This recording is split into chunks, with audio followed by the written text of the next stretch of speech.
You were the one that God marvelously helped you, lift you up. Now you approach the corridors of the gate of darkness and you say, come. How comes? It's because you neglected the books from which you drawn from.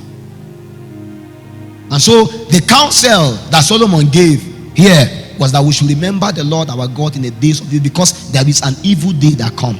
What I want to let you understand why you need Ebenezer is because there is a day referred to as the evil day. Because in the days of evil, when it comes, what may sustain you is that you knew a God that can help. Every day will be once upon a time, and suddenly that day that looked like once upon a time may be the day that is the evil day. The day where all hell broke loose. The day where the gate of hell comes. All of us here, there was once upon a time we were in a situation where it looks as though we will not enter the next day. But you are here. How? Ebenezer. Because a time come when all what you knew fail. And when everything you knew fail, instead of asking that question that he was asking, are you the one who is to come, or should we expect another? You return back to Ebenezer. I know my God liveth. Do you know what amazes me why you're reading that scripture, Apostle? John the Baptist was a man that prays. Am I permitted? You know, it's teaching session, right? Teaching, sometimes you have to. John the Baptist was a man that prays. In fact, the apostles of Jesus, many of them were disciples of John the Baptist. It's true. Many of the people that followed Jesus actually knew Jesus through John the Baptist, because John the Baptist was a forerunner. Is that okay? And because John the Baptist is a forerunner, there were many schools that he has actually passed down to them. What I mean by school, where there were so many teachings, there were so many understanding that he gave to these people, so they are aware of them.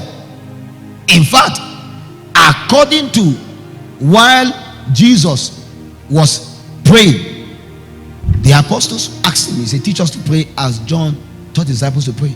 It then means that they were aware of the teaching module of John in keeping to prayer.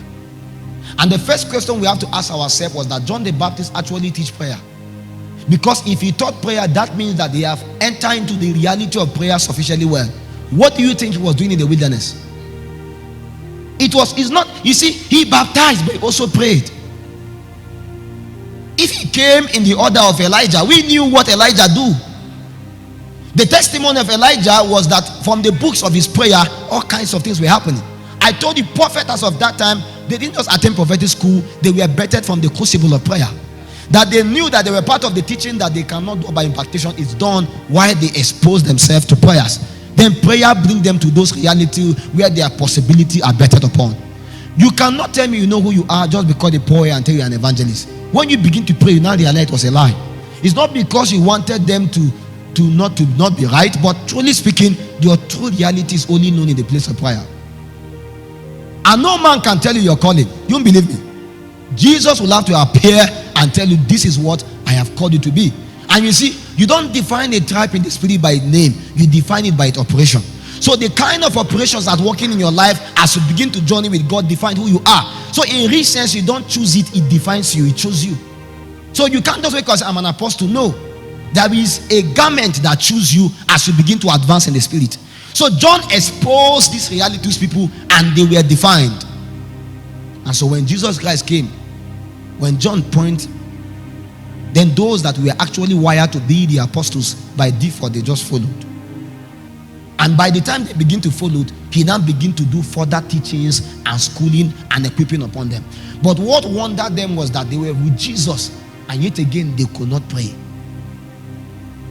You may think that the apostles were supermen. They were not. In fact, I can take you to scripture and show you many times Jesus Christ took them to pray. While he was burdened, he can advance with them upon the mountain to pray, and they cannot pray. And he even took the best of them. In fact, Peter, James, and John were there, and none of them could pray. He will come back and wake them and say, wake up and pray. They will not. Wake up and pray. They will not. He now say, can't you wait with me for at least even 1 hour? How comes their father and the Lord was praying for 7 hours, 8 hours, 10 hours, 12 hours, and yet again they could not even do 1 hour? I thought their proximity with him should guarantee the transfer of strength. And now I realize that there is a school in the spirit that it doesn't matter who is the teacher. If you don't follow the same protocol and model, you'll be deprived of the reality. You will have only a parable and the reality will never be part of you. There were many sons of the prophet. How comes Elisha was different? Then if you think it was all about proximity, how comes Gehazi was different? It was because part of this schooling is that there is another factor that they were not told, another lecturer they are not aware of. His name is Ebenezer. Because in the days when God began to help people, those that refuse to accept his help are cast away. A prophet like unto me with the Most High raised, and in the days of that prophet, whosoever refused to believe in him is cast away. Right now, Jesus may not be walking upon the face of the earth like this, but he walks as a spirit that enables men.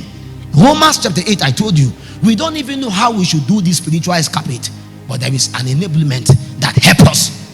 So it's possible for you not to be coming to church for the next 2 years, and your pastor will say you backslide, but only you knew the cave you are in, and you are with Ebenezer. And after 5 years, when you come out, your pastor will say, who are you? And there are those that are consistent with every activity in church, and every day they are deprived of the reality. When we come for night vigil, they sleep the most. And so we must be able to understand, as we mentor and guide and school people, there are things we cannot do. The best of a man is still a man, but the best of God is God.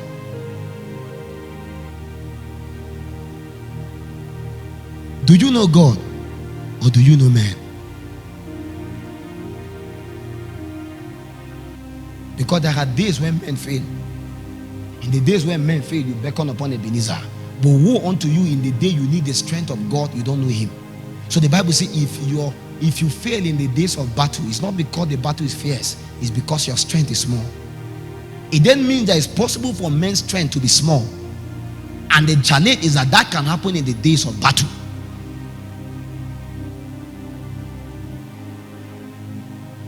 When you read that expression in that moment while Jesus took them to pray, he was preparing them for the days that are referred to as evil days. When he was burdened, he picked the signals in the spirit, because he will definitely pick the signal. There is no time that God does anything without communicating it to his servant.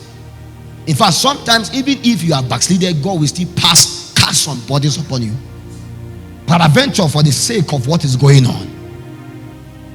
And as you begin to journey with that burden, you don't know that you're actually unlocking yourself the more